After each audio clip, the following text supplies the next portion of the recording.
What are you doing to me? What is your plan for me? I intend to turn your podcast loose upon the universe. Your show will become whatever it is you most deeply desire. Oh, damn. Okay. Let's see. Let's go down the wish list. Would love, I don't know, the next binge mode. Love that. Would love that. Tour. On tour, live, sold out arenas. Sold out. If we can't sell out Madison Square Garden, what are we doing here? Gom Jabbar takes Madison Square Garden. That'd be so Let's insane. make it happen. You heard it here first, folks. The goal is to outbid Bad Bunny for Madison Square Garden. Or like do a crossover event. We know that we've got the same fans as Bad Bunny, so...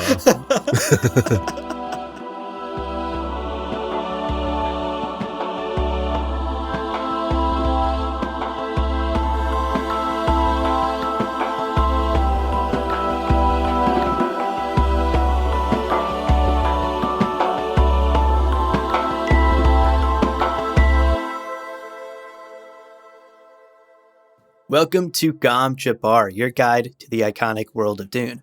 We'll be exploring the themes, philosophies, and characters found in the sandy depths of this vast universe, from Frank Herbert's groundbreaking novels to the adaptations on film and TV. My name's Abu. My name is Leo. And Leo, we are back. Once again. Mm-hmm. The Children of Dune Book Club, taking this book 50 pages at a time. This 50 pages felt like 400 pages. It was... Oh my God. It's insane. And today's script is so long. But it's good. All of it's good. Yeah. And I'm excited to get into it. But before we do, let's get through our housekeeping. Indeed. As usual, today's episode will contain no spoilers beyond the pages and books we've covered thus far. So as long as you've done the reading along with us and read today's chapters, you're good to go. Indeed. A reminder, the best way to support us is to become a patron at patreon.com/GomJabbar.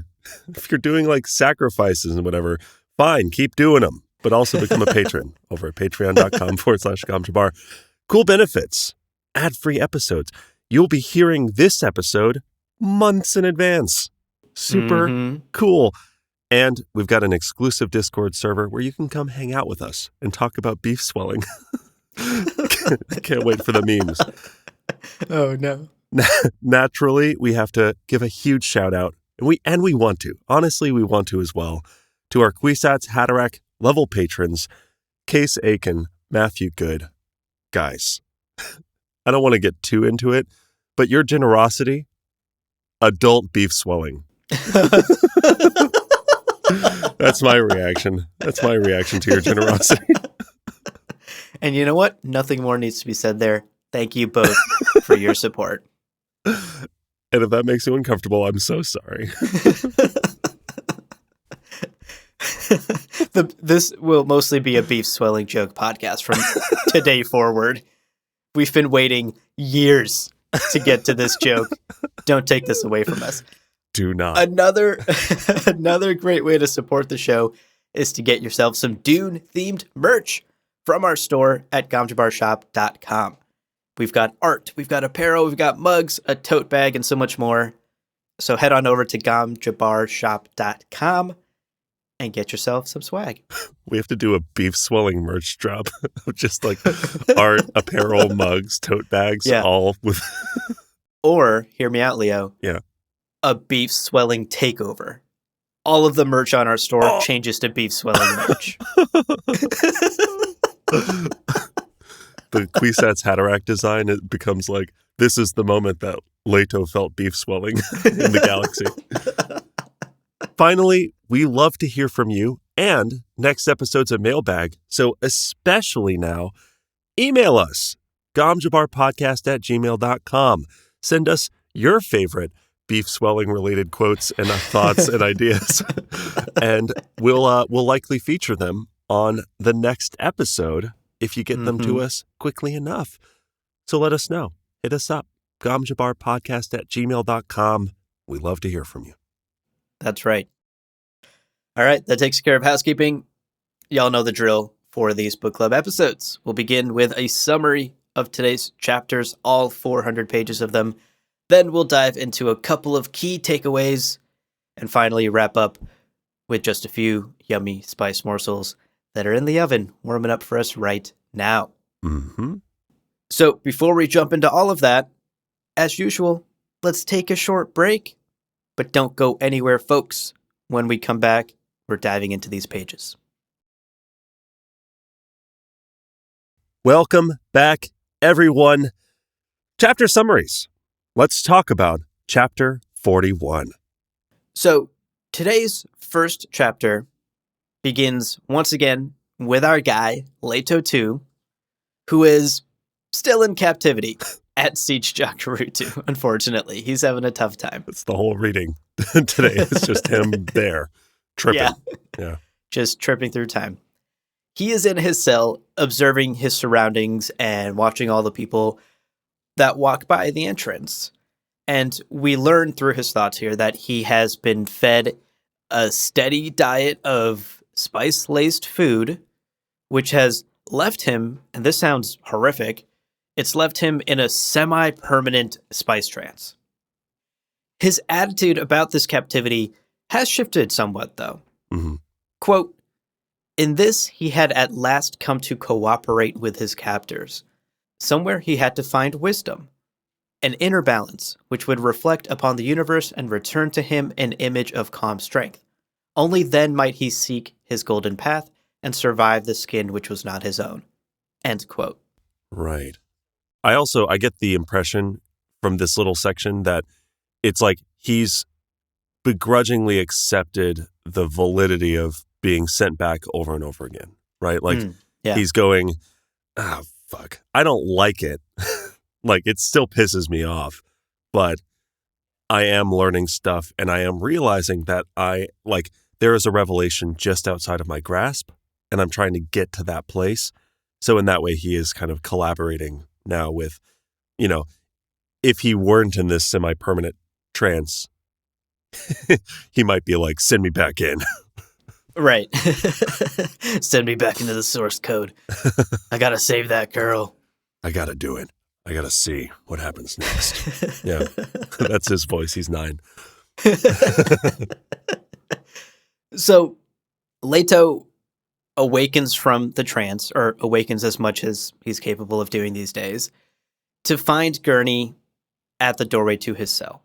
And in a bold move, he tells Gurney that it's now his turn to test the old lump of a man.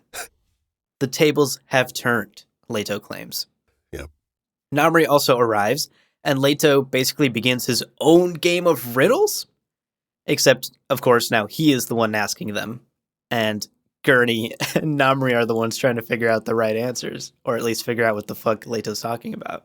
I like the little moment where Gurney's like, what is happening? And Namri's like, nah, I know what's happening. He's got some riddles for us. This is great. Ooh, I love riddles. Riddles. This is my favorite. Right. Namri's that guy that'll never say no to a game of Catan. He'll drop everything. You want to do some riddles? Ooh, riddles. Leto, in this game of riddles he's now playing, drops some amazing bangers. Yep. But for me personally, I think this one is my favorite. Quote, to claim absolute knowledge is to become monstrous. Knowledge is an unending adventure at the edge of uncertainty. Oh. End quote. Sheesh. Damn. God, that's so much better than Fear is the Mind Killer. That's so good and so much better. So good. than Fear is the Mind Killer. It is. What a beautiful sentiment. Yeah. That is in line with so many of Dune's core themes. We've touched on these ideas over and over. It's true.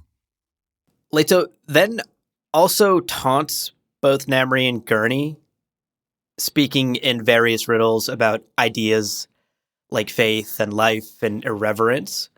And we're going to be quoting a lot in today's episode, but this one was also too good not to mention, so I wanted to share this too. Quote, Irreverence is a most necessary ingredient of religion, Leto said, not to speak of its importance in philosophy. Irreverence is the only way left to us for testing our universe. End quote.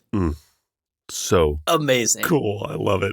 So badass. What a just juicy and rebellious idea for this young Atreides heir to say. Right. And for Frank Herbert to say, right? Like, this is a pretty intense shot at extreme religious ideologies, right? Like, if you don't question your philosophy, or if you don't question your religion, if you don't question the status quo, how do you test the universe you're in? How do you make sure that you're continuing to grow and learn and seek the truth? Again, so in line with Dune's core themes. Yeah, it's true. Leto then tells Gurney that he's figured out what the man wants to hear from him. Quote, I ally myself with Namri against my father, Leto said, and my father within allies himself with us against what was made of him. End quote. Mm. And Gurney's like, okay, you're kind of tap dancing towards the right answer that I'm supposed to hear from you, but that's still not exactly what I need to hear to let you live and to let you free. Right. You haven't graduated from this education yet. And Leto gets a little cheeky with him here, honestly, and sort of challenges him on that idea. Quote, every question, every problem doesn't have a single correct answer. One must permit diversity. A monolith is unstable. Then why do you demand a single correct statement from me? End quote. God, everything he says in this chapter is great. It's just so interesting. Incredible. And I wish I had known this back in grade school, so I could hit my teachers with like, I don't know, you're saying 2 + 2 is 4, but a monolith is unstable. Why would you demand a single correct answer from me? This kindergartner is so exhausting. Right. You could just say you didn't do the homework. It's fine. No, Mrs. Rice, a monolith is unstable. Gurney, much like my hypothetical grade school teachers, is equal parts annoyed and agonized by this like 9-year-old preborn Atreides heir taunting him like this. Right. Because on one level, he's like, oh my God, what is he talking about? He's just talking in circles and being philosophical. And on the other end, he's like, yo, he's not giving me the answer. I might actually have to kill him, which of course goes against every fiber of Gurney's being. Right. Yeah. Ultimately, Leto tells Gurney that, okay, I will cooperate with the Bene Gesserit. I will cooperate with my grandmother. Whatever schemes they want, I'm in. Right. Which is, again, closer to what the two men are supposed to hear from him. They're not exactly ready to unshackle him and let him loose, but that is headed in the right direction. So as Namri and Gurney depart, Leto lays down and is once again thrown back into his spice trance. His consciousness starts spinning through what's described as visions of every planet, village, town, and city in the Imperium. Cool. Cool, yeah. And he starts to sort of see the complex, interconnected web of humanity and society in all of its macro and micro details. Right. So we ended the chapter on an ominous thought from Leto, who realizes that this is just a peak of the power that the Bene Gesserit need from him, and probably needed from Paul too, this ability to see this level of detail. Quote, but I'll not bring them social order in the way they expect it. A grimace contorted Leto's mouth. He knew he'd not be as unconsciously malevolent as was his father, despotism at one terminal and slavery at the other. But this universe might pray for those good old days. End quote. That's wild. That's an insane... Wow. Yeah. If that doesn't remind you of drums from the skins of his enemies, it should. What is Leto planning that folks are going to look back on the current Imperium and at Paul's rule and maybe even at Carino rule and be like, yeah, no, those were the good old days. Wish we could go back. God, remember when we lost 61 billion people? Those were the days. Right. Oof, some dark foreshadowing here. Right. All right. We're into chapter 42. In this chapter, we join a very excited Faradin who just bursts into Lady Jessica's room at 3 a.m. to be like, yo, I did it. My hands. They were baby hands and then they were old hands. It was dope. And Jessica, despite her Bene Gesserit training and any sense of like gravitas, is like, no, that's great. That's so cool. She's into it. Like his excitement is like genuinely infectious. And she's on board. She's like, hey, great job. That's amazing. That's faster than I expected you to get that done. Nevertheless, she is a Bene Gesserit teacher. So she's like, okay, what did you learn? What did you learn from that exercise? And Faradin, top marks, answers correctly. Quote, my mind controls my reality. End quote. What a difference between Faradin and Leto in this moment. Leto's like, there's no single answer. Faradin's like, here's the single answer. I figured it out. Jessica's like, that is the single answer I was looking for. Now, Faradin is eager. He's chomping at the bit to start his next exercise. And he's a bit let down when Jessica's like, yeah, okay, next exercise. Cool. Do it again. Same thing. But she does give him an additional kind of task within that task to accomplish. Quote, tell me, can you move the little toe on your left foot without moving any other muscle of your body? End quote. Oh my God. I actually think it's a really like cute little moment where despite all of his like eagerness, Faradin clearly just spends a few minutes like trying. It's 3 a.m. The guards are watching. They're like, what is happening? And he goes, no, I can't. Wow. Yeah. Can't do it. And she's like, well, you will be able to.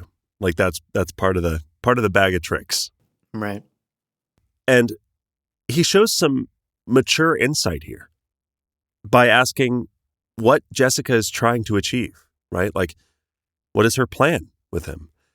And her response is a classic sales pitch. Quote, I intend to turn you loose upon the universe, she said. You will become whatever it is you most deeply desire. End quote. Damn, a collab with Bad Bunny? Faradin is a little skeptical of this claim, and he says as much, to which Jessica responds, quote, I promise you, if you complete this program of learning, you'll be your own man.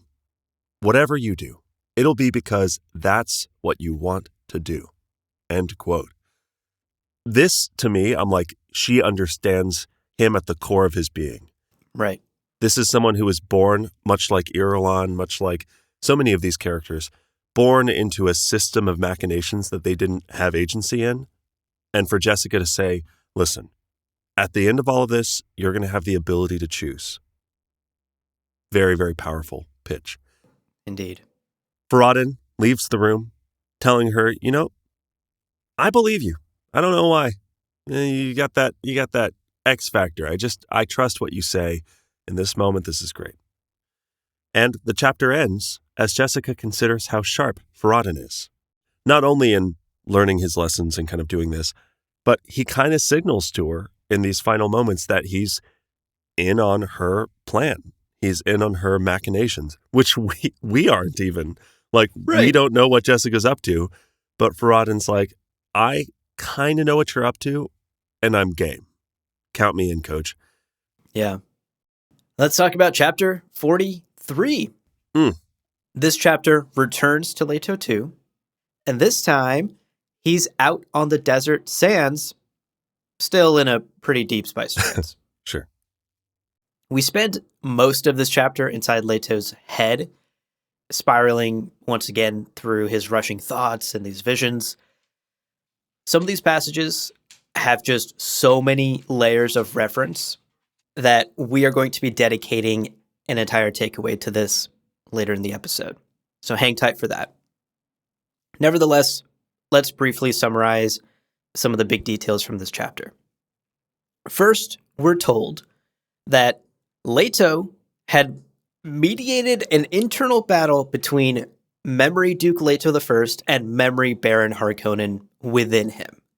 And this is a stunning revelation. This is so huge. Because it shows us a couple of things. On one level, it shows us just how much more powerful Leto has become than his aunt at controlling his inner personas, right?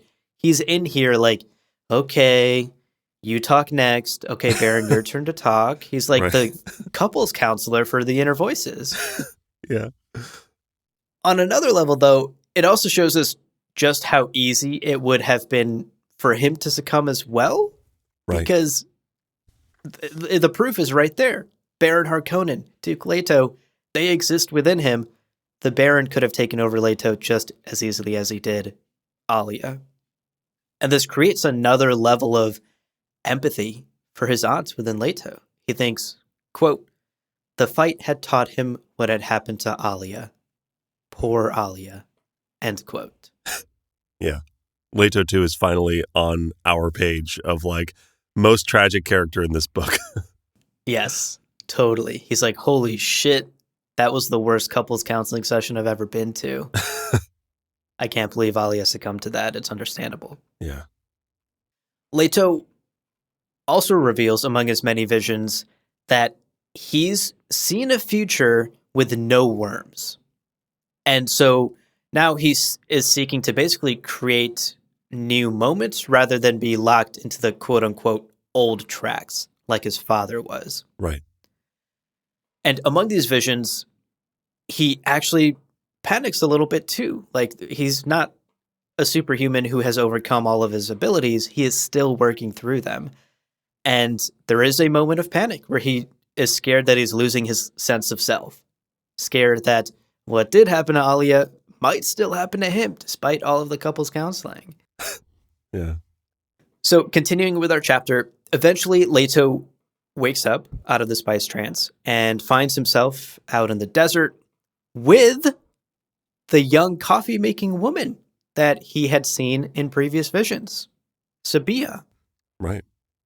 Like a proper gentleman, Leto immediately compliments her and utterly confuses her at the same time. Right. Quote, you make good coffee. End quote. Incredible opener, my guy. Infinite memories, visions of infinite futures, still doesn't know how to talk to a girl. You love to see it. Deeply relatable. Yeah. Leto tells Sabiha about his visions of the wormless future and, oh, right, also the one where they bang. You and I are going to bang. It's fine. NBD, hashtag flirting. Yeah.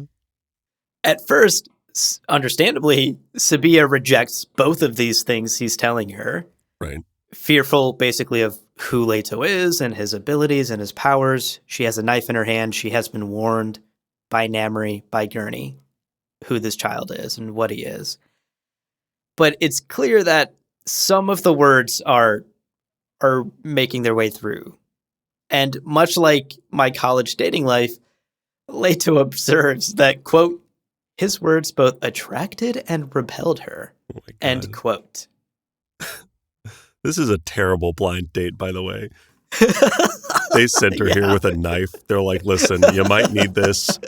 He's a lot. He's really intense. He's really intense. First thing he says to her, you make good coffee. Also, we're gonna fuck. She's like, wow. Why am I kind of into it? This is so weird. Yeah. Yeah. You have to imagine that Sabia has had a couple of real bad boy ex-boyfriends, you know, if this is the kind of guy she's fallen for.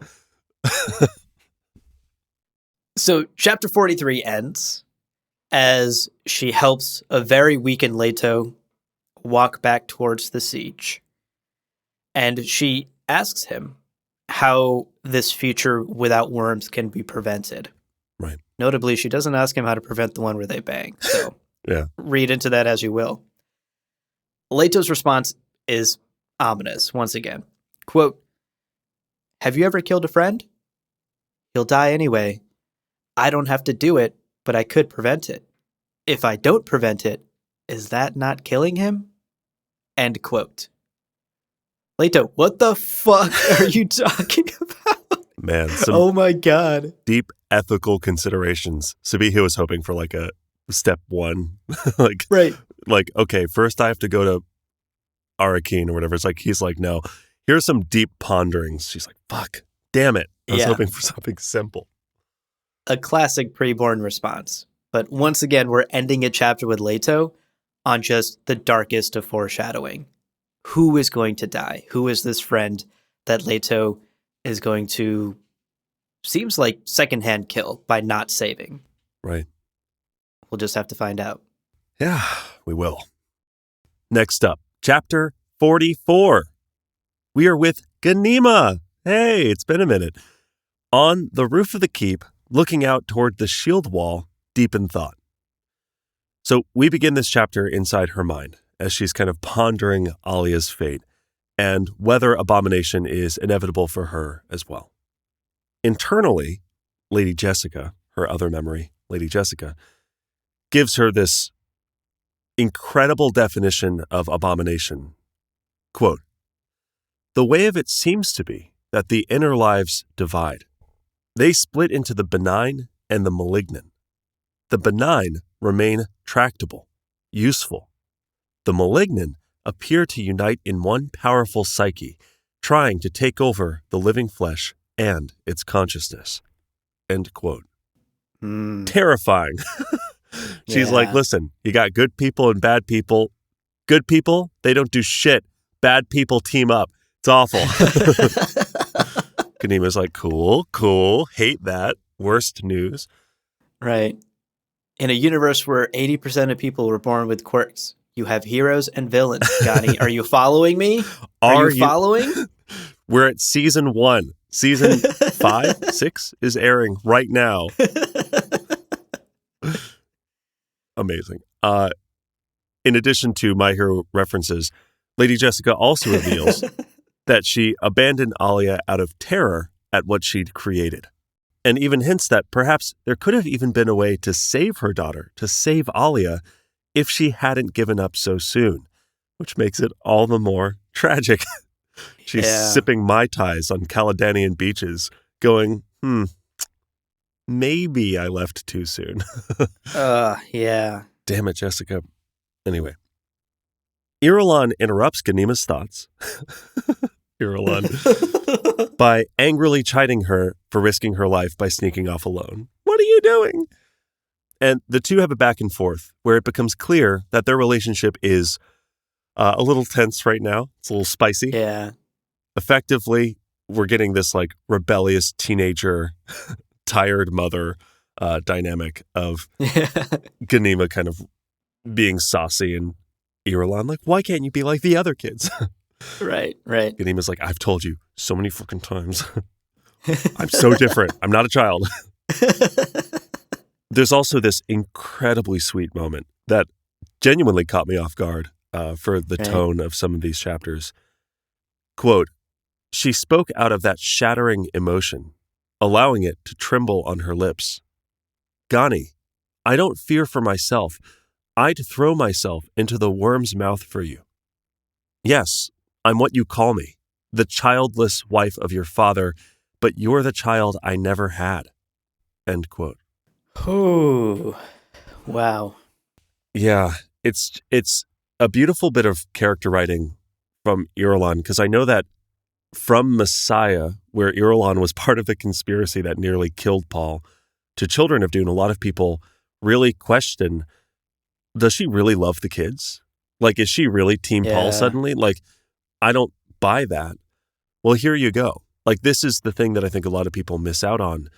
Irulan deeply loves these kids. She was dealt a shitty hand in life. The princess of the Corinos who was just used as a pawn, no agency, no like choice for herself. But she found real meaning in the kids. She found real meaning in Ganima and Leto, and she loves them. And although she tried to use the voice on Ganima and would try to teach her grandmother to suck eggs, as Ganima pointed out, she means well. And I will reiterate, I love Irulan. Mm-hmm. Now, the two also discuss the topics of preborn and Paul and Alia, and here's where all of my praise for Irulan kind of falls apart a little bit. It's not a good look. She's a little rough in this section. Yeah. Irulan is, as I kind of hinted, still completely clueless about Alia's possession. Oh my God. Which is wild, even so much so that, like, Ganima literally wonders, this poor woman, has Alia cast a spell on her? What's right happening? How is she so blind to this? So she's also not picked up on the hints that the preacher may be Paul, even though every person on the planet's like, yo, I think the preacher's Paul. Irulan's like, it's a mystery. No idea who he could be. And as Ganima expresses her concerns about being preborn and susceptible to possession,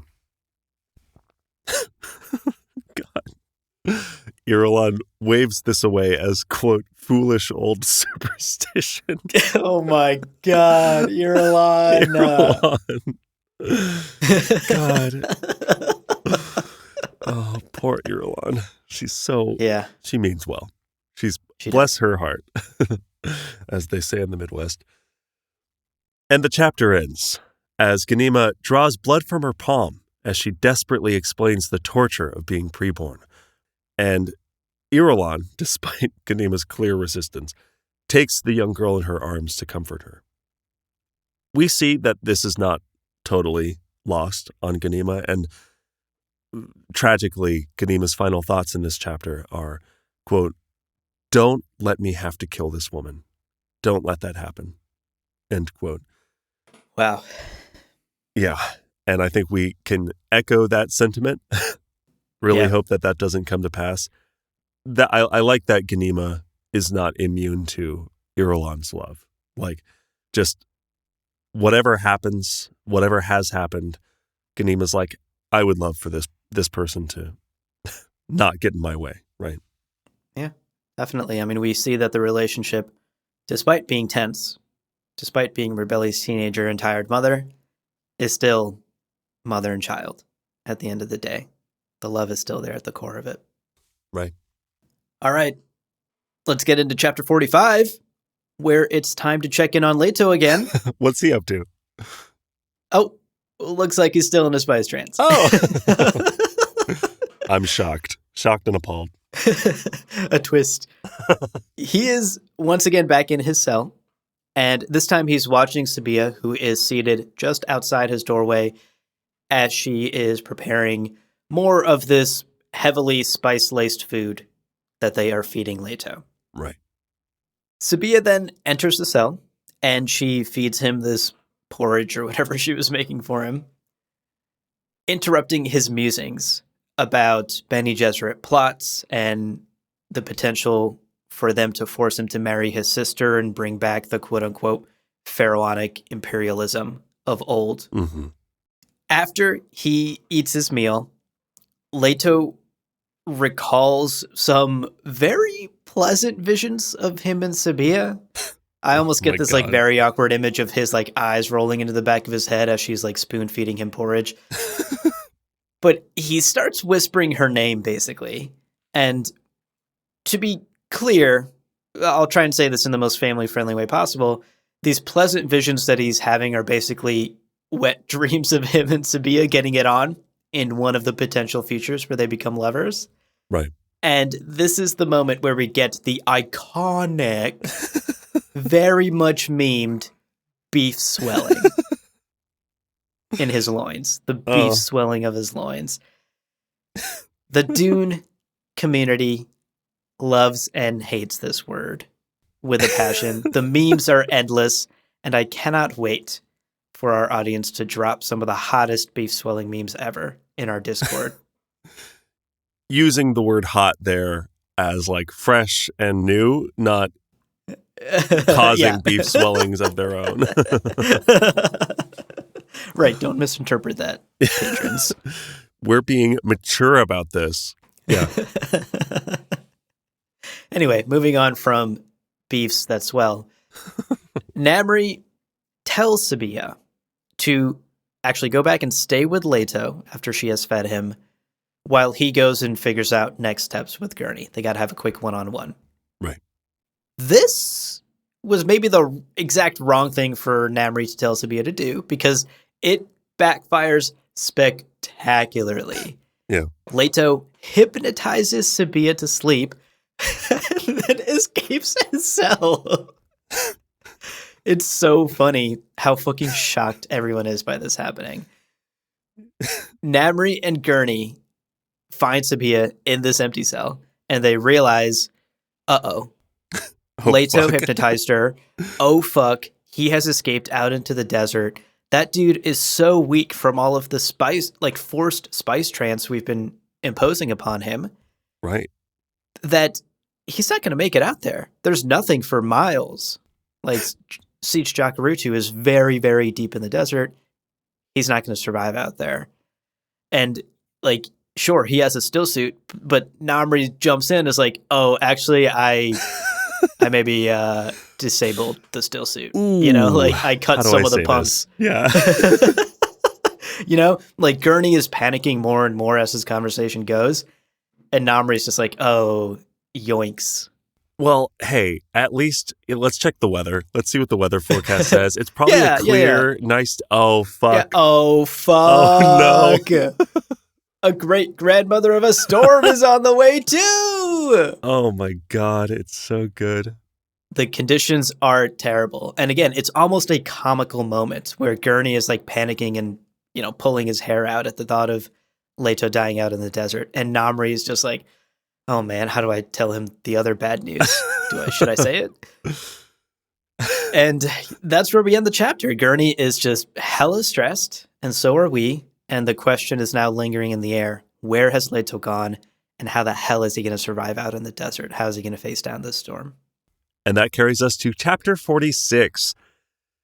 Before we get any kind of answers as to what is going on with Leto, let's check in with Alia and Duncan back in the keep. Back in, God, another emotionally tumultuous oh my God, chapter. Yeah. Now, this one is brief, where basically a grief-stricken Duncan is putting on this brave face as he deals with this abomination, the person that used to be his beloved wife. And we see how genuinely hard this is for him emotionally. Quote, Idaho, who knew that his own emotional balance depended now upon retreat into mentat coldness. End quote. Wow.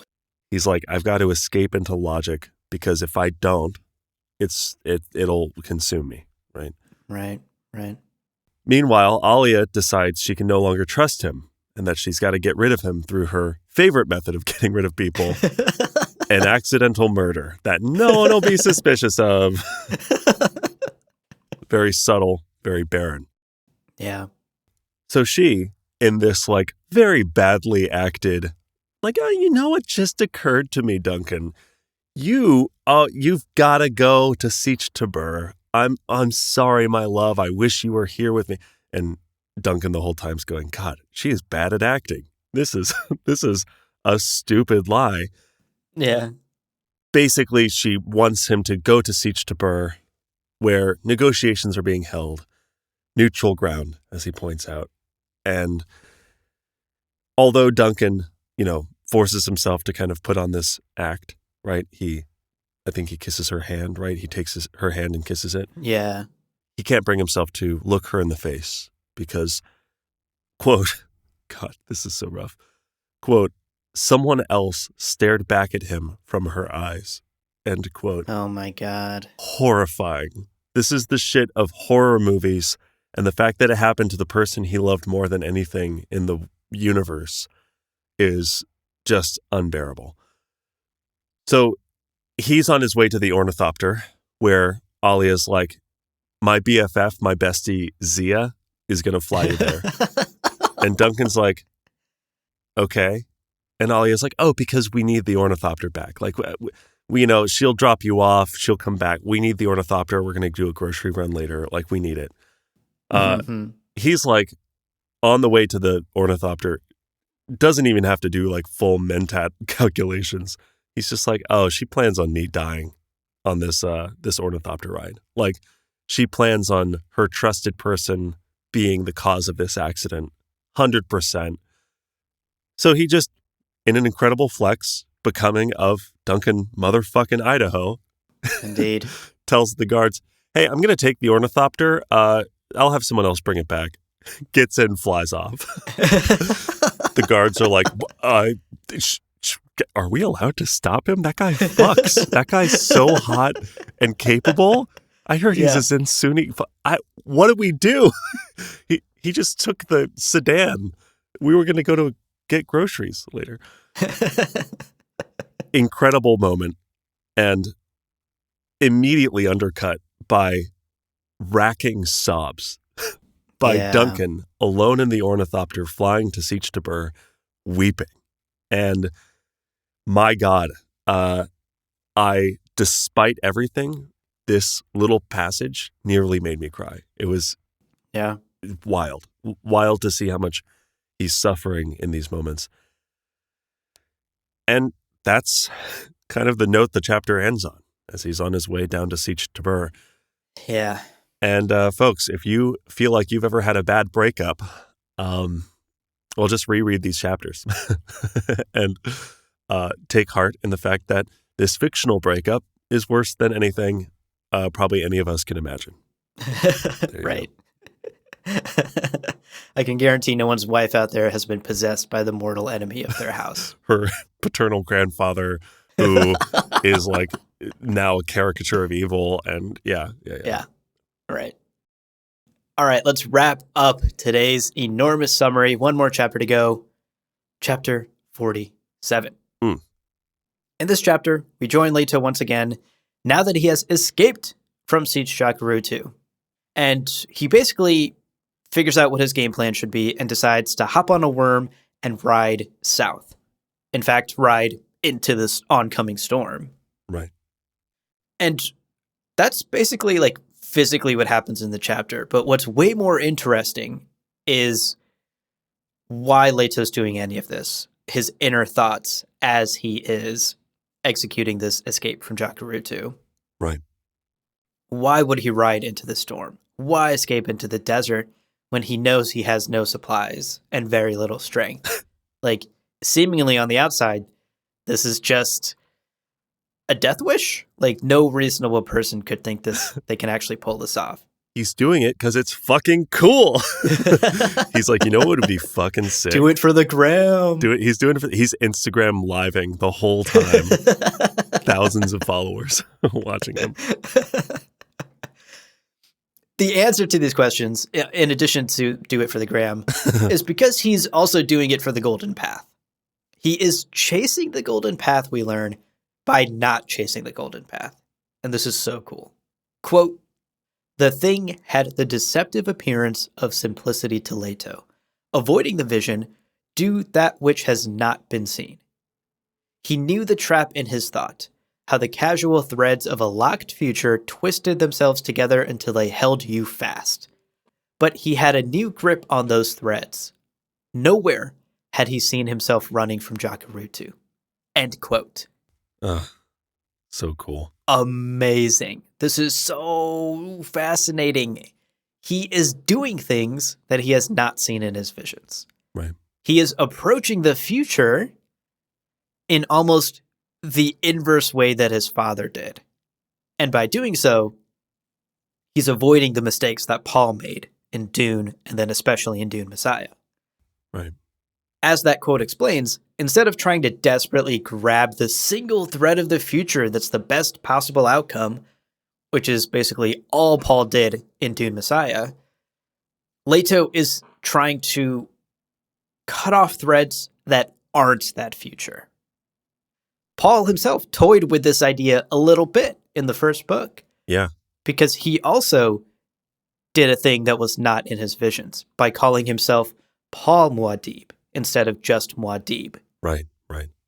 So this isn't an entirely new idea, but it's something that Paul basically stopped pursuing after that point and instead Paul leaned further into his prescience, whereas Leto is being much more cautious about it. Yeah, or like Paul succumbed to cynicism, right? Like he's like, Yeah. every step of the way there's like rocks that I know where every pebble is. It's so boring. Leto's like, yeah, but what if you make a completely different choice? Yeah, it's the tougher path. And specifically, he's avoiding the dangers of prescience that we've talked about so much on this podcast, locking himself and all of humanity into the vision of the Oracle, basically destroying all free will in the galaxy and erasing any possibility of the unknown. Right. When you grab onto that thread so tightly and lock everyone into it, yeah, you're going to be walking a script, just like Paul did in Dune Messiah. Right. To be clear, we also have to acknowledge, though, that Leto's not doing things completely at random like the rest of us are, right? Like all the rest of us kind of blindly walk through life because we don't know anything about the future minute to minute. Leto has seen the golden path, right? He does know there is a thread out there that he should be roughly aiming for. But the way he's approaching it is, instead of just make a fucking beeline right for that path and avoid everything else, he's embracing the unknown. He is cutting off the other threads and making random decisions that he hasn't seen to see what happens. And this, of course, is a core theme of Dune. Right. Even in this very book, just like a dozen chapters ago, Paul himself was preaching this same shit on the steps of the temple. Yeah. The preacher said, quote, "Abandon certainty. That's life's deepest command. That's what life's all about. We're a probe into the unknown, into the uncertain. Why can't you hear Muad'Dib? If certainty is knowing absolutely an absolute future, then that's only death disguised." End quote. Love it. It's so good. Love it. So good. Leto is practicing what Paul was preaching a few chapters ago. It's incredible. So all of that having been said, returning to what's physically happening, basically this chapter ends as Leto rides this worm into the storm, and he jumps off the back of the worm in this like sick fucking like kickflip stunt that would have probably made him an X Games champion in another life. Yeah. And he basically burrows under the sand as the storm washes over him in his still tent to wait it out. The chapter and today's reading then end on basically summarizing Leto's goals here for us. Quote, "Whatever happened, he knew he had to break the threads one by one, leaving him at last only the golden path." End quote. Oh, so interesting. This idea of, like, I almost get the impression of, rather than constructing a solution or like building a specific future, he's removing future possibilities that are not the correct one, right? Like it's a subtractive method of finding the correct path. He sees infinite future possibilities. He's like, cool, what if I don't put my shoes on? And the future is like, well, that rules out about 1,000. He's like, cool. Not putting my shoes on. Okay. And then, it's such an interesting to think about it that like, it's almost like someone carving away marble. He's removing all of the future paths that are not the golden path. So simple, so easy. That's all you have to do. Yeah. It's so cool. It's so cool given what we explored in Messiah and the mistakes that Paul made, to see this contrast and to see how much Leto has learned from his father. Right. It's fascinating. It gives us a whole new facet of prescience, right? Yeah. Like in the first two books, who would have thought that this is something Paul could have done? Certainly not Paul. Certainly not Paul. He's that like, fucking what? guy was like, God, certainly not post Stoneburner Paul. Jesus Christ. That guy's fucking using prescience to pour his coffee in the morning. To be fair, very impressive. Watch him confidently walk over, pour that coffee. It's piping hot. Everyone else in the room's like, oh my God, he's a god. Right. He's a literal deity. Look at him pour that coffee. Right. Well, we have some key takeaways that we're going to get into after a quick break. So take a breath, stretch your legs, eliminate some of those threads between you and the golden path. We'll be right back. Welcome back, folks. Let's now talk about some of our key takeaways from today's reading. To start, this is something we've been wanting to talk about for so long. Yep. Our first takeaway today is finally 3 books into this book club acknowledging the chapter excerpts. Yeah. Which we have touched on a little bit throughout our book club series, but for the most part have not brought up for various reasons. And now felt like a good time to finally talk about these little excerpts that start every single chapter of all of Frank's books in the Dune saga. Right. We have in the past not spent too much time on them because in most cases, to be like totally blunt, they make little to no sense until you reread the whole saga again. Right. And then many of the pieces start to fall in place. Like they're meant to be something that doesn't make a whole lot of sense until you revisit them. Right. But it's worth examining a few of them today from the reading for a couple of reasons, because there's some fun meta-narrative stuff happening with them, and because they give us some really cool insight that's worth acknowledging. Well, to your point, for people who are reading Children of Dune for the first time, it might not make sense, but think back to Dune, right? Like think back to the first Dune book. Mm-hmm. Almost every chapter started with these snippets of like writing or speeches recorded in the future, written by Irulan. Yeah. And oftentimes, these excerpts relate directly to characters in the chapter or maybe carry the theme of the chapter to set the tone or to kind of get you into the right headspace for whatever you're about to read. They do a lot in Frank's books, and whether it's Frank exploring philosophy or religion or politics or even just the history of this universe he's created, they are so worth paying attention to. Yeah. Especially once you have that broader context, right? Yeah, absolutely. And I would say they're critical to understanding many of the chapters too. Totally. I personally made the mistake on my first read through of these books of basically ignoring these excerpts. Same. I'm ashamed to admit that sometimes I didn't even read them. I just started reading the chapter and ignored the excerpt because I was like, I don't know what the fuck this is talking about. Yeah, dude, same. Yeah, 100%. And I feel like a lot of readers do that on their first read through, and you shouldn't. As confusing as it is, reading the chapter won't make any sense. But as you've said, Leo, it maybe ties into a theme that'll be explored in this chapter, in the next few chapters, or at the very least, it sets the tone, the emotional tone of what is to come. Yeah. Even if you don't understand the true context of the words. Right.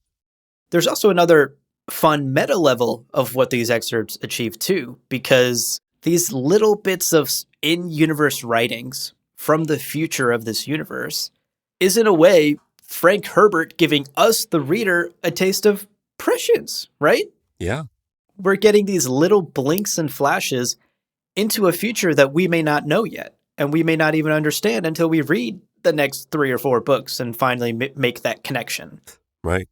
And so it's fun to think of it in this sort of meta way that Frank is like, oh, here's a little bit, just a tiny taste of what Paul and Leto and Ghanima and even Alia can experience through their powers. And it illustrates how dangerous prescience can be, because much like prescience, we have to be skeptical of these excerpts. Right. We have to be skeptical of how accurate they might be, and especially how complete they might be, right? History, as we know, written by the victors. History is never going to be the complete and true picture.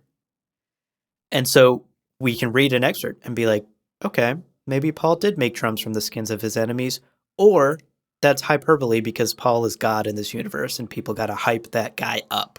Right. Yeah, it's a great point, because the authors are not objective. Right. Right. Like they are also often providing perspective, and that perspective is bias. And Yeah. it's such a good point. Like when we see excerpts from Bronzo Vix, our boy, Our boy.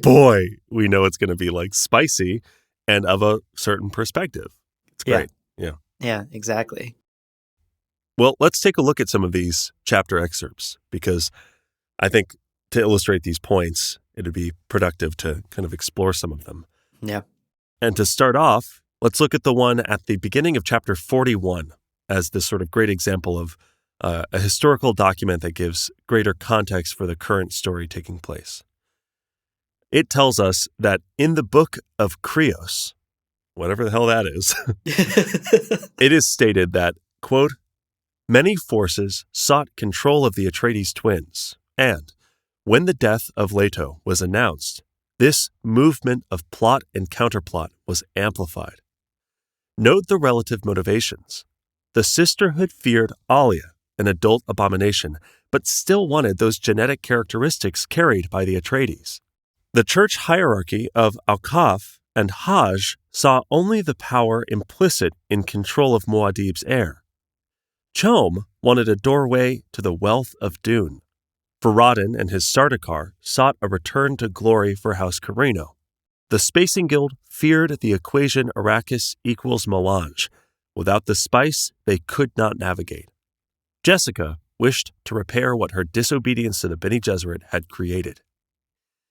Few thought to ask the twins what their plans might be until it was too late. And oh my God. Quote, Frank, what are their plans? Damn. Frank teasing us with future visions. Oh my God. Such a cool way for Frank to kind of remind us who are the key players, what do they want, what are they doing. Also, everyone thinks Leto's dead, but the twins have plans. Yeah. Oh, it's fascinating. It is. I mean, we spend so much of this story with a very small cast of very powerful and unique characters. Oh, true. And it can be easy to forget that there is an imperium of trillions of people out there. Right. And just as many different motivations, right? Gears are turning at all times in this imperium against each other and with each other.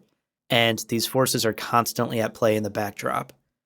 And this is such a cool way to use this future historical document that's talking about the current timeline in a way that explains what else is going on in the Imperium, right, without having to like spend a chapter on it or make a whole scene where we get a Spacing Guild highliner dude being like, yo, are you worried about the spice, bro? I'm worried. Yeah. It's such an efficient way to write and let us know that the rest of the galaxy is making moves. Yeah. But also such a great way to tease us and show us like, the twins are going to do some shit and no one will know until it's far too late. Yeah. All right, next up, let's talk about another excerpt. This one is from the start of chapter 45. And this one illustrates how Frank likes to oftentimes get philosophical and political. Sure. In these excerpts. Here, the excerpt is describing the words of Muad'Dib. And Muad'Dib apparently said at some point, quote, peace demands solutions, but we never reach living solutions. We only work toward them. A fixed solution is, by definition, a dead solution. The trouble with peace is that it tends to punish mistakes instead of rewarding brilliance. End quote. Oh, God, it's so My good. God. This ties in, of course, with another huge theme of Dune, stagnation equaling death, that we've talked about so many times on this podcast before, too. Yeah. And my interpretation of this excerpt, at least, is that Frank / Muad'Dib are speaking to us and stating that peace is a thing that is maybe never fully achievable. Right. But at the same time, always something that we should be striving and struggling toward. Yes. You know, I will say, I was born and raised Berkeley, California. A lot of really good intentioned folk out there. But I see this all the time with like political correctness and compassion where people go, I got there. I'm woke. I get it. Like, I'm cool. I'm with it. But being with it is an ongoing process. Being compassionate to new people's experiences and understanding is something that never stops. Never stops, period. Right? Yeah. Wherever you are in your journey with understanding like non-binary individuals or people with different religious beliefs than you or people with just different experiences from yours, it never stops. You don't get to a place of, I'm done. I understand everything that isn't me. Yeah. And I see that mistake made by people who are like great people, but they go, well, yeah, no, I did the work in the 90s, right? Like I got woke in the 90s. Cool, done. It's like, no, it's like what Frank is saying here. Peace, this idea of this concept of however you want to define peace, love, compassion, whatever it is not something that you can just set in stone and be good with forever and ever. Yeah. It will become out of date. The situation, the paradigm will shift, and you are left in a place of either being an old grumpy nabe of some seach somewhere who's everyone's Right. kind of making jokes about, or you have to change. You have to adapt. Right. Because, yeah, stagnation is death. Indeed, stagnation is death. That's a very well said, Leo. Like on a personal level, this applies. Right. And it also applies on like a huge galactic societal level as well. And Frank and Wadib, I'm sure, are referring to both. Right. And it's so fascinating. Like the last line in particular is what really gives me goosebumps. The trouble with peace is that it tends to punish mistakes instead of rewarding brilliance. Yeah. As you've said, the paradigm will shift, the times will change, and peacetime in general is where, on a personal level, perhaps we can tend to get lax and lazy and complacent. And on a societal level, peacetime is usually where the mistakes are more dire than the acts of brilliance, right? Right. Historically, it's usually times of strife where brilliance shines through the brightest, right? It's only in the darkest of night that the light can shine through. When things are all hunky-dory, that's where the darkness seeps through the most and does the most damage. And so it's always something you have to be vigilant of. Stagnation equals death. Well, I think the other thing here, and this is another layer to that final sentence, the trouble with peace is that it tends to punish mistakes instead of rewarding brilliance. Punishing and rewarding are active decisions, right? Yeah. And whether this is like some cosmic force that's punishing or rewarding, in times of peace and stagnation, we so often fixate on conflict and fixate on mistakes more than we celebrate the things that will carry us forward and seek those kind of proactive improvements upon this peace that we've established or whatever. Yeah. Ah, so good. Such a good point. God damn it, Frank. Damn it, Frank. If only this book came out in the fucking 70s or something. Like, could have fixed all of our problems as a society. For real, for real. Okay, well, let's move on. We want to share one more excerpt from today's reading. Sure. This one is at the start of chapter 46. And this one is great because it's another example of how history can get things wrong and how much history can forget the things we thought were so important. Quote, "This rocky shrine to the skull of a ruler grants no prayers. It has become the grave of lamentations. Only the wind hears the voice of this place. The cries of night creatures and the passing wonder of 2 moons all say his day has ended. No more supplicants come. The visitors have gone from the feast. How bare the pathway down this mountain." End quote. God, it's so good. It's so good. What good writing. Yeah, incredible. Incredible. And, dear listener, you may be asking, what are we talking about here? Right. Whose shrine are we talking about here? Well, the excerpt tells us that this is a description of a shrine of some anonymous Atreides duke. Yeah. Anonymous? Are you kidding me? My God. His beard could never be anonymous. How could y'all forget the beard? Rude. Brutal, brutal. Of course, this is the shrine of Duke Leto. We know from Dune that Paul recovers his father's skull and that it becomes a shrine. And here, this excerpt is from so far in Dune's future that people literally don't remember what this shrine is for or who it's for. Yeah. And no one comes to it anymore. Right. A bare pathway down this mountain. No visitors at this feast. It's on one level so sad. Sure. And then on another level, also speaks to the ideas that we explored so much back in Dune Messiah and that Paul himself struggled with. This idea that all things are impermanent. Right. Empires, religions, governments, people. And any meaning we attribute to those things is our choice. We choose what those things mean to us in our lifetimes.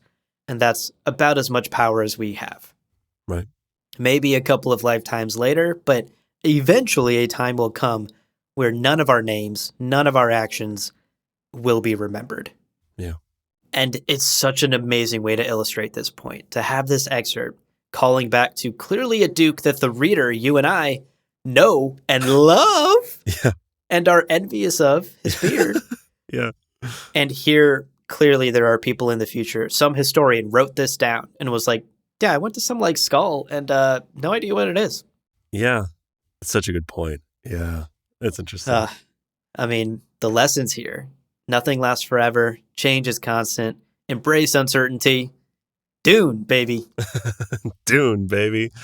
Oh my God. Life lessons from a book. Love it. It's not even a nonfiction about, life lessons.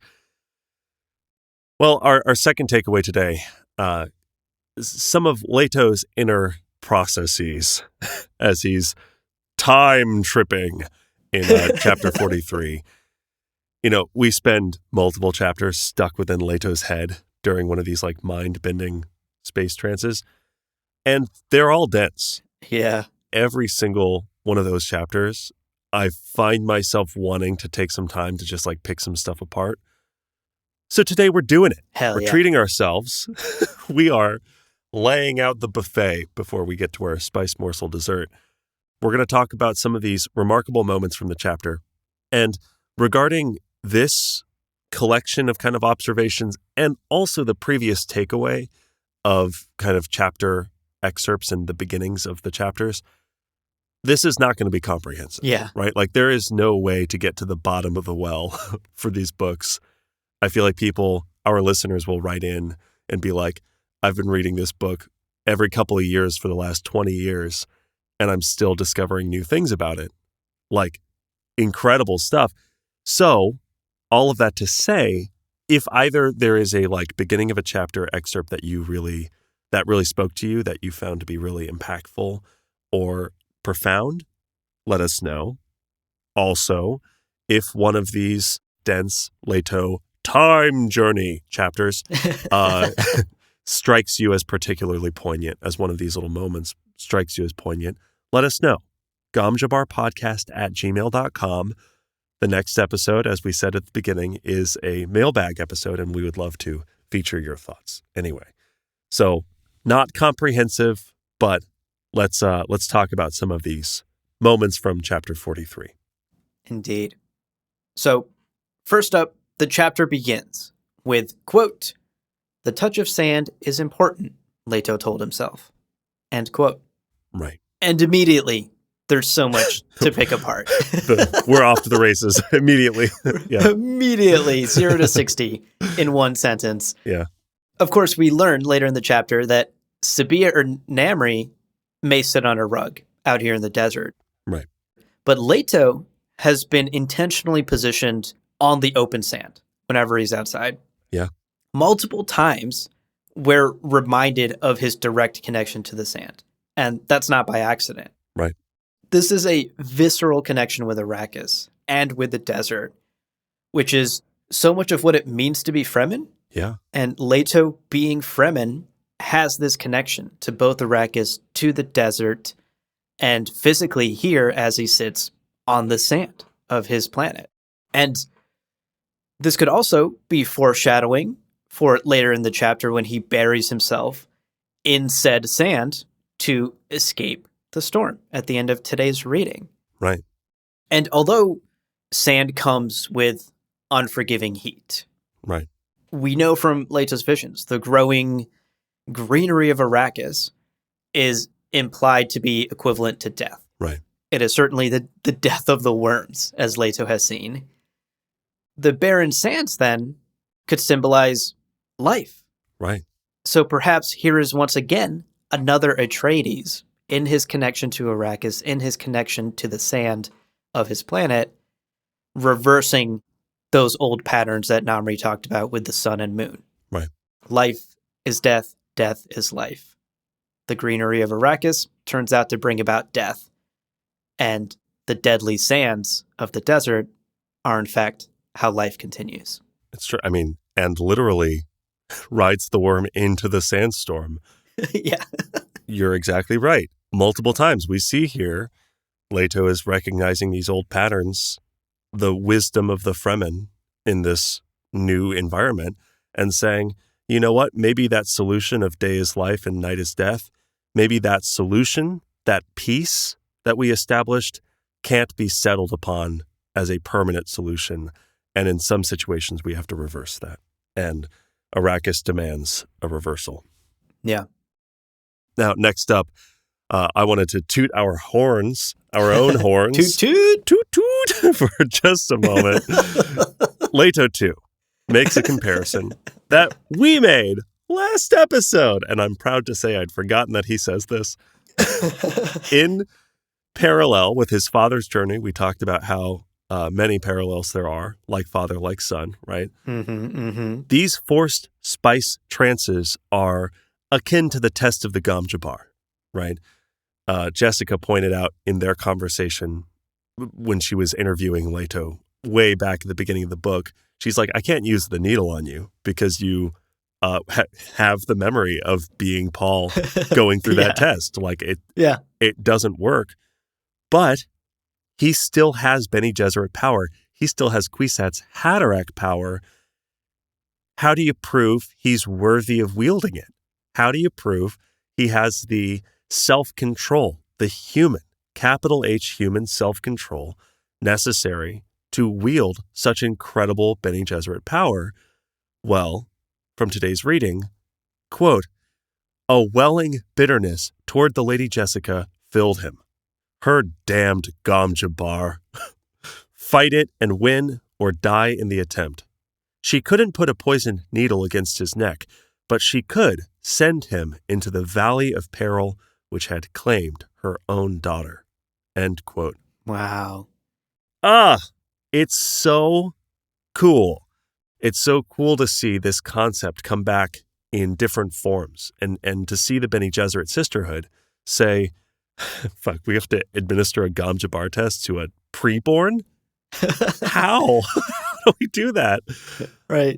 We can't use the needle. We love using the needle, but we can't use the needle. It's got a great name, too. It's like a podcast was named after it. It's a great, may have been a thimble. Who's to say? But, hey, we got to find a new solution. And part of that new solution is this valley of peril, as he puts it. Yeah. God, so incredible. Also, God, I'm thinking about this.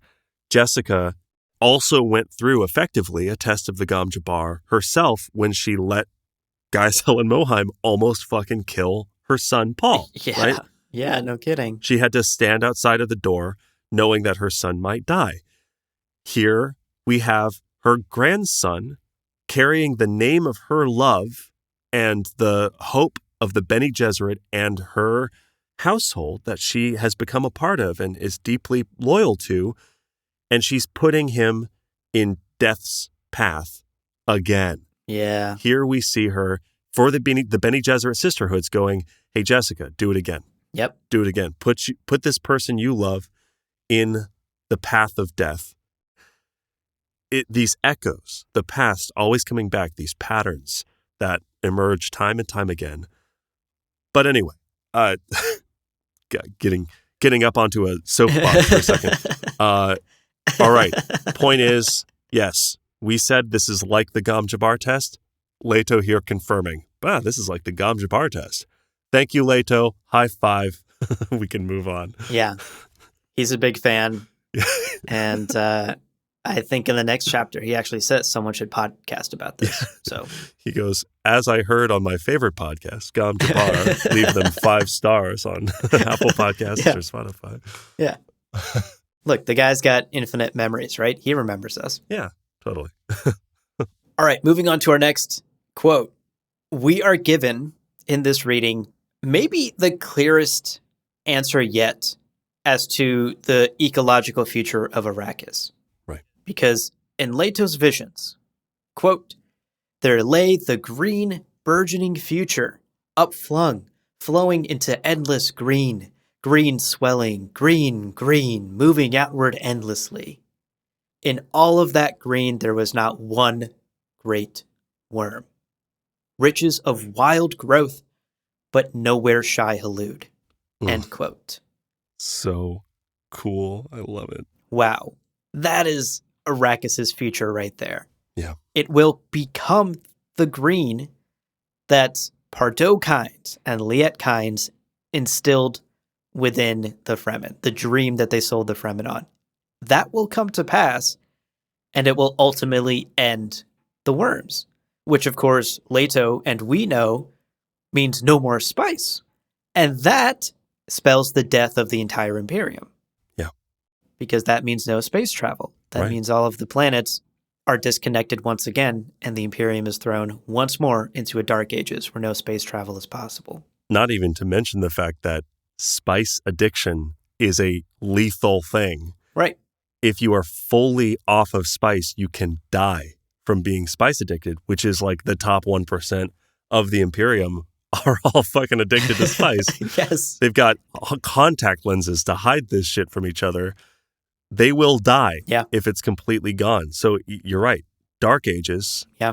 And also, if they run out of their private stores that I'm sure they all have, it's a bleak future with perhaps very few humans remaining. Yeah. A bleak future indeed. And the ultimate irony, right? Yeah. The Fremen were sold on this dream by outsiders. They were told, we can change your planet. Let's do it together. Yeah. And this dream actually spells that not only their doom, but the end of the Empire as we know it as well. The end of spice production, the death of their god, the death of Shai Hulud. The Fremen are unintentionally hurtling towards that future because of this dream that they've been sold. And we even see that Alia/Baron recognize this truth. They know that this is the future that Arrakis is heading toward. And they're pretty stoked to let the Atreides be blamed for the end of the Empire, for killing the worms, for ending spice production. Right. That will ruin the name of Atreides, and that will destroy the Empire as we know it in its current state. And the Baron would love nothing more. It's true. Yeah. God, it's so cool. All of this, the layers and the way that it all kind of wraps in on itself. And, you know, we're told about Pardo and Liet so long ago, and it's all active. Like all of it, none of it really gets retired, which is neat. Yeah. Now, on the heels of that death vision, that bleak future vision, Leto receives a message from within that we wanted to highlight because it addresses part of the trap of prescience that we've discussed at length here, over and over again. We can't stop. A voice from within him, and we don't even know who says this, it's just a voice, speaks in an ancient language, musical and lilting, and it says the following, quote, "It is not the present which influences the future, thou fool, but the future which forms the present. You have it all backward. Since the future is set, an unfolding of events which will assure that future is fixed and inevitable." End quote. Interesting, right? The idea, the future is set when it's seen too closely. You measure it, Schrodinger's future. You look at it, you've resolved the superposition. That future is now that future. And what you've done is you've guaranteed that current events will unfold in a way that guarantees that future, right? Yeah. It's like the self-fulfilling prophecy idea, but also on a more cosmic level. Yeah. Oh, thou fool. A little sassy too. It's great. I in my headcanon, This musical lilting voice speaking in the ancient language is Yoda telling Anakin this. Yeah. The future, said it is. It's a beautiful musical lilting voice.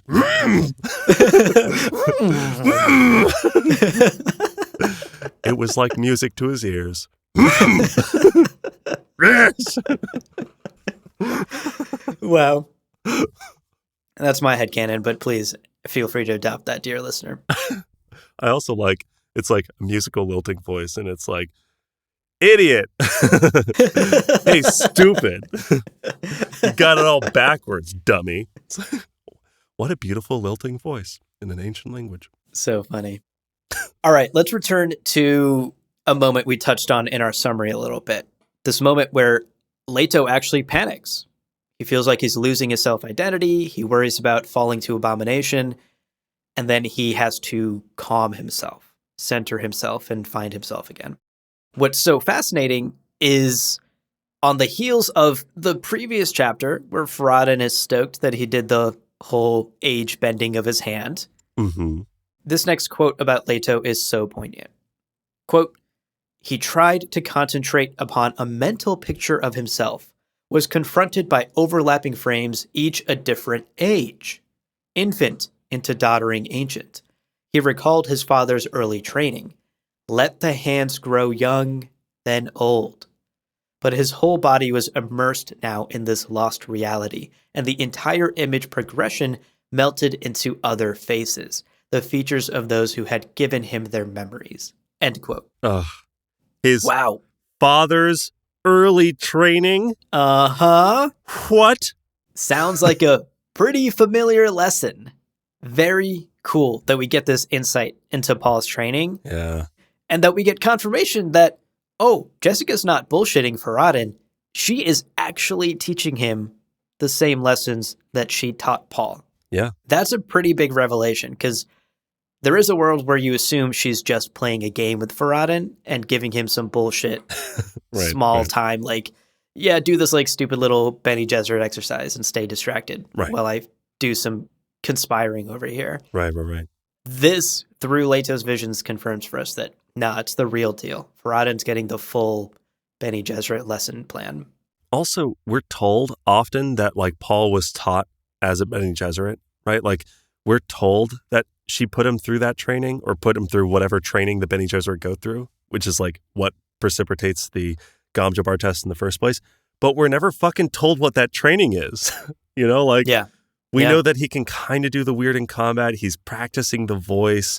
Like, we get some examples, but this is, for me, like, this is 33% more examples of things that he was taught as a kid, which is so fascinating to me. Yeah. This character that we've spent thousands of pages now with and talked about for 2 years, we now get in just a little excerpt an idea of Paul Atreides' childhood, this period of time that happens just before the first page of Dune.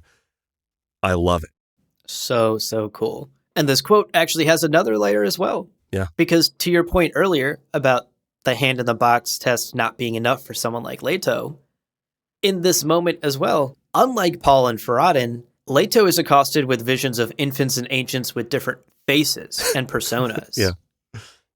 He's not just changing his hand, old, young, old, young. He's seeing the entire lives of his memories, old, young, and everything in between. Right. Yeah. Obviously, that is a whole nother level of that lesson than what Paul and Farad'n were taught. Leto is on the honors track. Yeah. No, it's true. And, you know, the old breathing techniques, they're like, recite the litany of fear. He's like, doesn't work. It doesn't work when you got 1 million lives. Yeah. Right. Yeah. Here's the endless cacophony of fear. You know? Yeah. It's like, oh my God, that's so funny. Beef swelling and cacophony of fear merch coming soon. Finally, one of the quotes today made me re-examine a big chunk of this chapter with a very specific lens. So this gets a little little tinfoil hatty, but I think you can leave it off for now. Now, during that existential panic, right, and this is a quote we shared earlier, but I'll share it again for the sake of this idea. Leto begins turning to kind of breathing exercises and Chinese philosophy, right?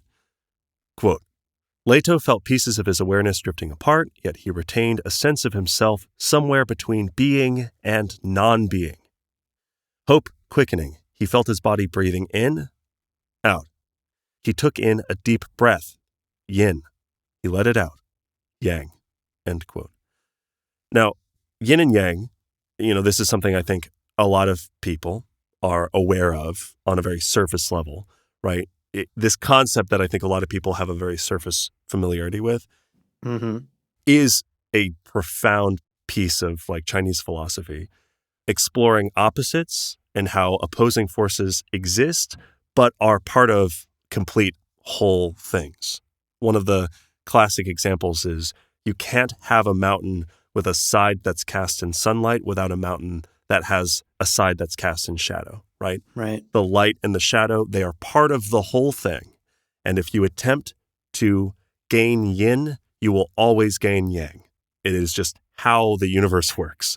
You want push, you always have to have pull. Mm-hmm. That is like the concept in a broad stroke sense. By the way, there are many, many books on yin and yang that are really fascinating. I recommend looking into it. It's a really cool concept that goes down to the molecular level even, where in every cell of us is push and pull in a way. That's really cool.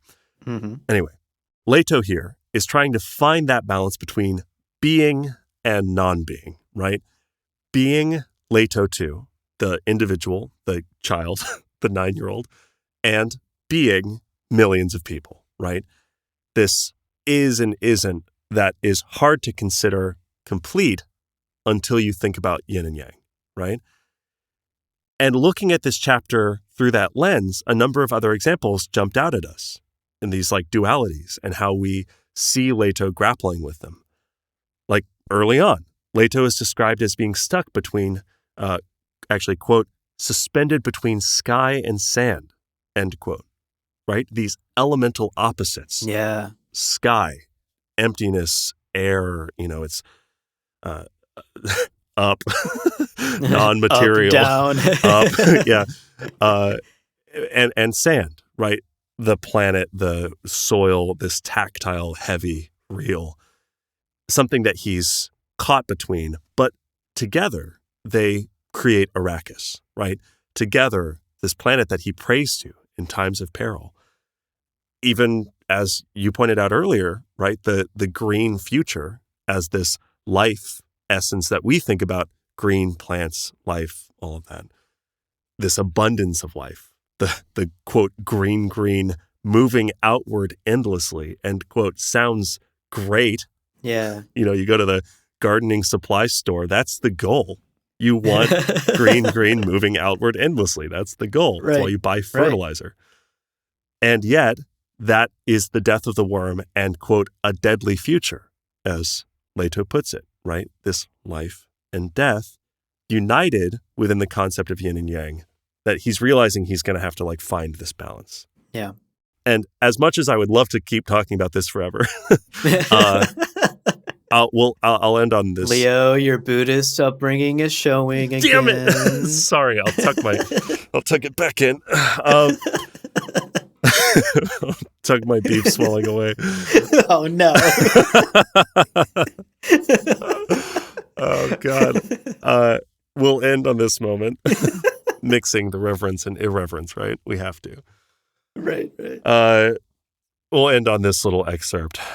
Quote, Leto felt bright light outside himself and darkness within, but the darkness was secretive, protective, and warm. The light began to blaze up, and he felt that it came from the darkness within, swirling outward like a brilliant cloud. End quote. And good heavens, think about Namri's riddle game, the question of sun and moon, light and darkness, the Fremen having to reverse this kind of perceived natural pattern for survival, preferring nighttime. And even in that moment, I don't think we called this out, but Namri calls House Atreides Eos Atreides, right? Yeah. Eos is the Greek goddess of the dawn, literally classifying the Atreides as the bringing of the sun, the bringing of death, the bringing of destruction for Fremen, right? Yeah. And a subtle reference to their Greek origins. Yeah. Yeah, dude. Good point. Namri's out here spitting crazy bars. It's like Kendrick Lamar. It's incredible. Yeah, there's YouTube videos breaking down the bars that Namri spits. If Leto, in that riddling game, right, Namri asks him, which do you choose? The darkness of life or the light of death, right? Which light do you prefer? And he asks, do you prefer the light of the moon or the light of the sun, whatever? Which do you prefer? If Leto had fallen into the mistake of saying, oh, I prefer the light of the moon, or I prefer the light of the sun, hoping for yin without yang, he may have died. That may have been the wrong choice, right? And so he retreated to answering, quote, the light of truth, right? I prefer the light of truth. And he recites this from his like Zen teachings, whatever. But what I also see that as, now looking back on it with this yin and yang idea, is he rejected the idea of separate lights. You say it's the light of the sun or the light of the moon. Is not the moon just reflecting the sunlight anyway? It's all the same light. Yeah. Point is, let's reject that duality. Let's reject that perceived either or situation and say, no. I prefer the light of truth. What other option is there? He's addressing the whole. He's addressing all of it. And thinking about yin and yang, thinking about this always two halves to every part, to every whole. He's now having to do that again and find his survival the way he did with Namri in that moment. He's having to do that again between his other memories and his sense of independent self. How do you have both? You have to have both. But if you choose one over the other, that means death. Alia did it wrong. She chose just Baron and not all of her memories and all of who she is, right? Ganima also struggling because she's feeling alone and she's trying to find her own solution. Yeah. But Leto here is really being forced to find this solution because, fuck, he is so high right now. He's tripping absolute balls trying to struggle with this idea of yin and yang. So anyway, right. I just wanted to highlight that, especially because in a very complex chapter, you'll notice that moment where yin and yang is brought up is a moment of elation and victory for Leto, right? Right. He attempts to do the old-young exercise to ground himself in Leto Atreides, which coincidentally rejects his other memories and the validity of the rest of him and the wholeness of who he is. And it's the yin and yang concept that he's like, oh shit, that's a thing, and kind of gloms onto that. So wanted to go down that rabbit hole. If you, dear listener, decided to put on your tinfoil hat during that, I don't hold it against you. I'll carefully take mine off to avoid making sound. But there you have it. Feel free to hit me up on Discord if you want to talk about Buddhism or yin and yang. Indeed. Wow. I love that. That's a classic Leo rabbit hole. Yeah. I honestly, a little behind the scenes for you, dear listener, I looked at the script and I was like, I'm going to let him handle this one. I'm going to go ahead and not read that bullet point. That's all him. I appreciate having the space to nerd out on this stuff. Yeah. It's incredible. I mean, like the way you're making these connections, it's all there is what's incredible, right? And you going through and making these subtle connections and pointing them out. Frank is, what's the opposite of rolling in his grave? Like dancing in his grave. Like he's swelling. So stoked. No! You're making Frank proud, I guess is what I'm saying. All right. That wraps up our takeaways, though. Mm-hmm. Our 2 takeaways from today's chapters. We need a breather. Dear listener, I'm sure you do as well. Let's give those spice morsels a couple more minutes in the oven and take a break, but don't go anywhere because when we come back, it's time to chomp down. Yeah. We'll see you in a minute. Welcome back, everybody. Let's get into it. We took the spice morsels out of the oven before the break. We left them out for a minute or two because that's what you're supposed to do, apparently, according to the packaging. Let's start off with our first morsel. Take it away, Abu. How dare you? I have to pronounce these things now. All right, morsel number 1 today is al-sunnah wal jama'ah. I'm 100% butchering that. But in today's reading, we get this line from Leto 2 during one of the spice trances. Right. Quote, "No, he was here in the cell of Jacurutu, embarked on that most dangerous of all journeys, away from and back to the al-sunnah wal jama'ah, from the real world of the senses and back to that world." End quote. Mm. Now, naturally, some of you may have recognized the reference, but for those of you that didn't, let's take a moment and dig into some of the meaning here behind that phrase. Sure. Al-sunnah wal jama'ah, which is spelled a little differently than the way Frank does it in the book, but is clearly the reference that he's going for, are those who follow and unite around the Prophet Muhammad, peace be upon him, and his sayings, his actions, and his beliefs. Mm. That's very much an oversimplification, of course, and I myself am not super religious, so, I'm sure there are better Muslims than me out there who can speak to some of these beliefs. Sure. If you are one of those people in our audience, please email us, comjabarpodcast@gmail.com.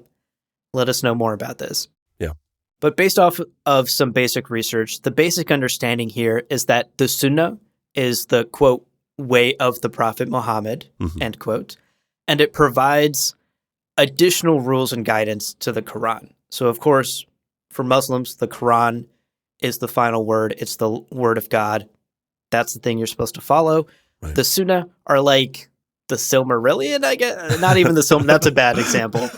They're like the extended universe of the Quran, where you don't necessarily have to follow what the Sunnah tells you to do. Yeah. It's not a sin to not do those things, but it can be a good idea to do so because you are following in the path of the Prophet when you do that. And these are things that even I, like growing up, my parents would mention, small things like take a seat when you drink water, try to sleep on your right side. Oh, interesting. These are some of these sunnahs are very, very basic. And I'm sure those are things you just tell children, right? Sure. Just practices you instill into children. But many of them follow the way of the Prophet, the way that the Prophet chose to live his life. Yeah. And to emulate what the Prophet did through this ideology we're talking about is a way to be closer to God, closer to Allah, in addition to following what's in the Quran as well. Right. So to bring it home, what does this mean for Leto 2 and Children of Dune specifically? Sure.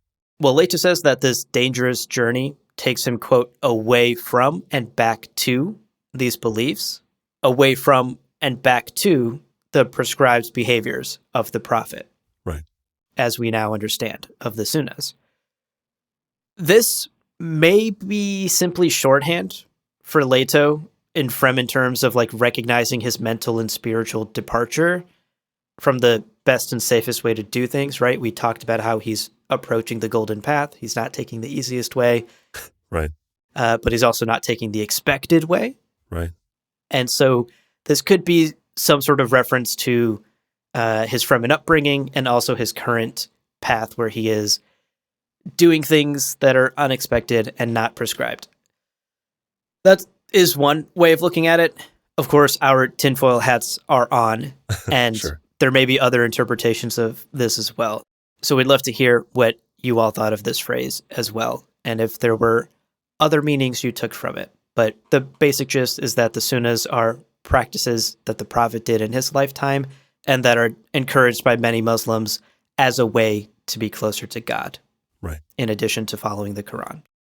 So in classic fashion, Frank leaning into the deep cut religious references. Right. In a very casual way here in his book.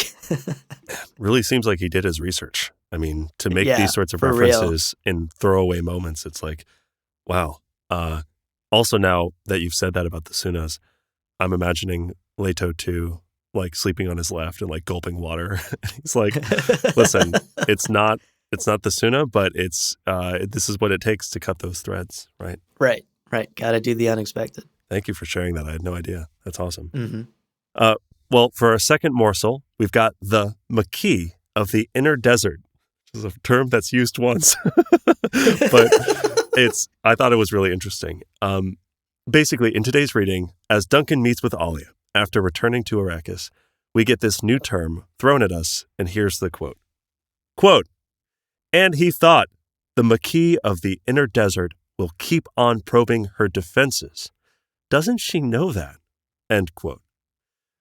And I read that and was like, what?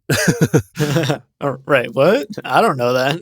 Yeah, so as Duncan is kind of wondering at her naivete, he refers to the Fremen rebels, right? This rebellion that she's been putting down, who reject Atreides' rule.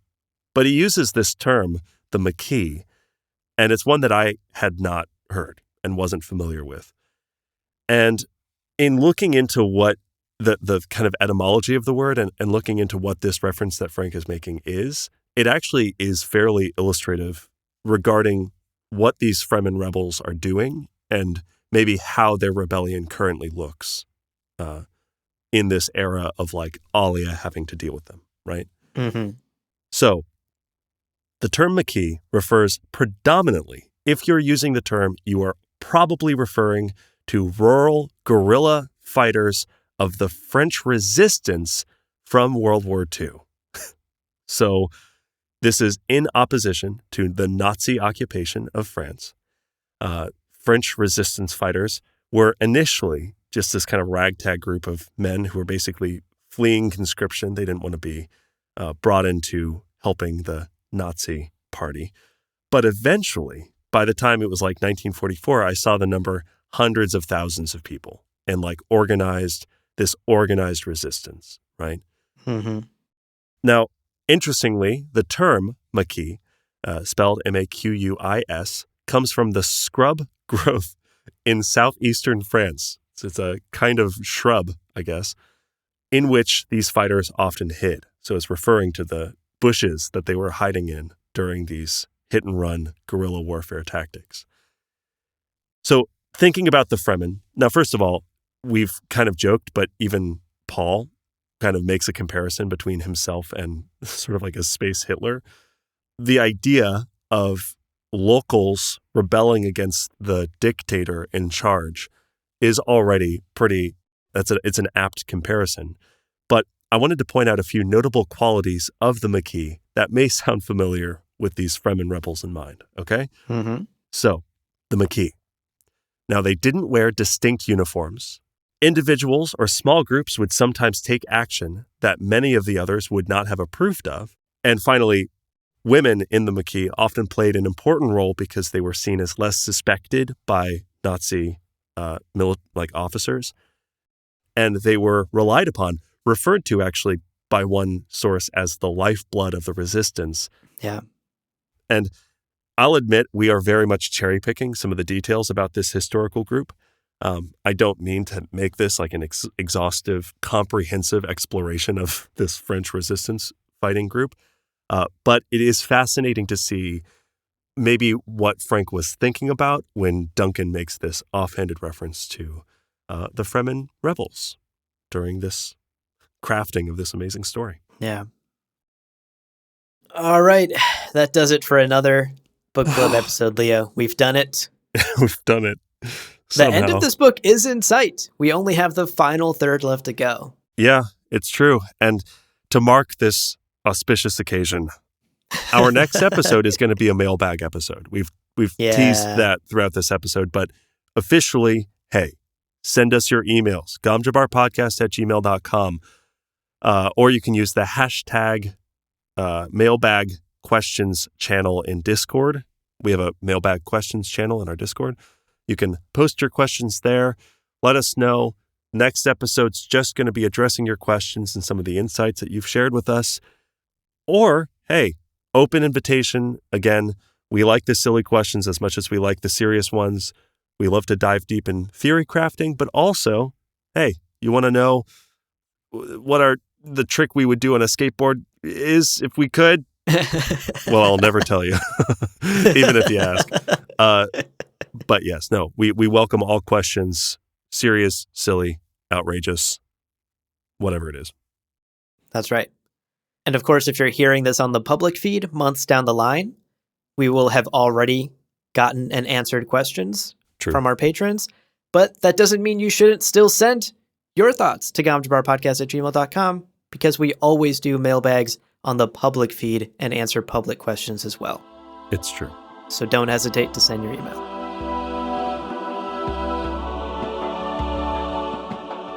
Well, friends, there is no real ending. It's just the place where you stop the recording.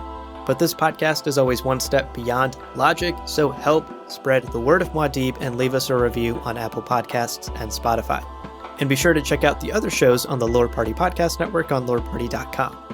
You can also follow us on Twitter and Instagram at lore_party. Thank you so much for listening, and remember, whoever controls the podcast controls the universe. We'll see you on the Golden Path. Welcome to Gomjabar. Okay. Maybe yogurt is not the thing I should be drinking right now. I ate yogurt for breakfast, and then I did shots of cayenne pepper, and then I spent an hour screaming. What about you? Just the usual warm-up routine. It's amazing.